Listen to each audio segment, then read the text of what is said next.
Lautan selama ini dikenal sebagai dunia yang misterius, indah, dan penuh kehidupan. Di balik birunya permukaan, tersimpan ekosistem kompleks yang menjadi rumah bagi ribuan spesies makhluk hidup. Namun, dalam beberapa dekade terakhir, lautan tidak hanya menjadi tempat bagi kehidupan alami. Ia juga mulai dihuni oleh benda-benda buatan manusia yang sengaja ditenggelamkan. Proses penenggelaman ini bukan tanpa alasan. Di balik setiap benda yang dijatuhkan ke dasar laut, ada tujuan besar yang ingin dicapai, mulai dari konservasi lingkungan, penciptaan destinasi wisata baru, hingga pelestarian sejarah. Dari gerbong kereta yang sudah tidak terpakai, pesawat raksasa yang telah pensiun, hingga kapal perang yang pernah berjasa, semua berubah fungsi dan menemukan kehidupan baru di kedalaman laut. Inilah 6 kisah unik tentang penenggelaman benda-benda besar ke dasar lautan yang mungkin belum banyak diketahui orang. Amerika Serikat menjadi salah satu negara pelopor dalam pemanfaatan barang bekas sebagai terumbu karang buatan. Salah satu proyek terbesar mereka adalah penenggelaman ribuan gerbong kereta bawah tanah New York yang sudah tidak layak digunakan. Sistem transportasi kota New York sangat padat dan terus berkembang, menyebabkan banyak kereta tua harus dipensiunkan.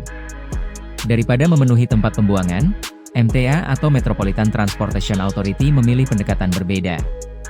Sejak tahun 2001 hingga 2010, mereka telah menenggelamkan lebih dari 2.500 gerbong kereta ke dasar Samudra Atlantik. Prosesnya tidak sembarangan.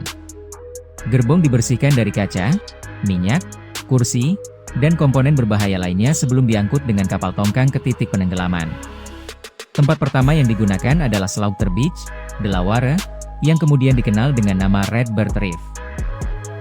Hasilnya, gerbong-gerbong ini menjadi rumah bagi berbagai jenis ikan, karang, dan organisme laut lainnya, sekaligus menciptakan tempat baru bagi nelayan dan penyelam.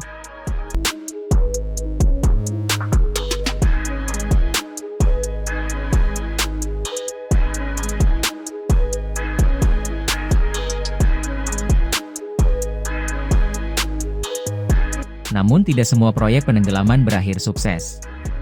Salah satu contoh paling terkenal adalah penenggelaman jutaan ban bekas di lepas pantai Fort Lauderdale, Florida. Proyek ini dimulai dengan tujuan yang mulia, yakni menciptakan terumbu karang buatan dari limbah ban yang melimpah. Didukung oleh nelayan lokal, pemerintah, dan perusahaan besar, lebih dari 2 juta ban diikat dan dijatuhkan ke laut. Sayangnya, ikatan tali tidak mampu bertahan dari korosi air laut. Ban-ban itu pun terlepas dan tersebar, merusak terumbu karang alami dan mencemari lingkungan laut. Sebagian bahkan terbawa arus hingga mencapai pantai-pantai di negara bagian lain seperti North Carolina. Upaya pembersihan dimulai sejak 2001, dan pada 2007 militer Amerika turun tangan untuk mengangkat ban-ban tersebut. Hingga tahun 2019, sekitar 250,000 ban berhasil diangkat, tetapi masih ada sekitar 700.000 ban yang tersisa, menjadi peringatan pahit akan proyek konservasi yang gagal.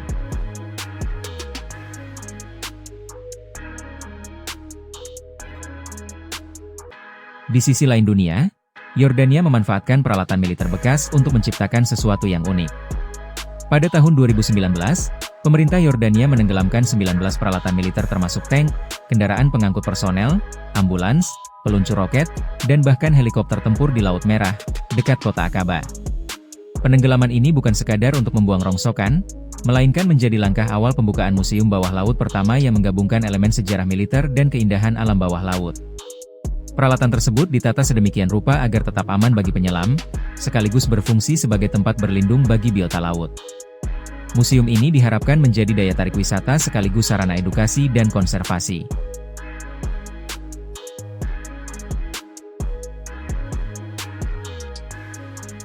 Kisah lain datang dari Turki. Sebuah pesawat Airbus A330 yang telah pensiun setelah 23 tahun beroperasi diputuskan untuk ditenggelamkan di perairan Kuadus pada tahun 2016. Pesawat dengan panjang 54 meter dan lebar sayap 44 meter ini, awalnya dibongkar menjadi beberapa bagian dan diangkut dari Antalya menggunakan 6 truk besar menuju pelabuhan di Al-Kafak. Setelah dirakit ulang, pesawat tersebut ditenggelamkan secara hati-hati dengan bantuan pelampung yang dikempeskan perlahan agar pesawat dapat tenggelam dalam posisi horizontal di kedalaman 23 meter. Proyek ini menelan biaya sekitar 1,6 miliar rupiah dan kini pesawat tersebut telah berubah menjadi daya tarik wisata selam yang sangat populer di kawasan tersebut. Selain menjadi habitat bagi ikan dan terumbu karang, keberadaan pesawat ini juga meningkatkan perekonomian lokal. Amerika Serikat juga mencatat sejarah dengan menenggelamkan kapal perang besar sebagai terumbu buatan. Kapal induk USS Oriskany, yang pernah beroperasi selama Perang Korea dan Vietnam, ditenggelamkan pada 2006 di lepas pantai Pensacola, Florida. Kapal sepanjang 270 meter ini dibersihkan dari bahan kimia berbahaya sebelum diledakkan secara terkontrol agar tenggelam dalam posisi stabil. Kini, Oriskany dikenal sebagai Great Barrier Reef dan menjadi situs penyelaman legendaris. Diikuti oleh penenggelaman kapal USNS General Hoyt S. Vandenberg pada 2009, kapal perang sepanjang 159 meter ini kini menjadi terumbu buatan terbesar kedua di dunia. Kedua kapal tersebut kini dipenuhi oleh kehidupan laut dan menjadi destinasi favorit bagi penyelam profesional dan wisatawan.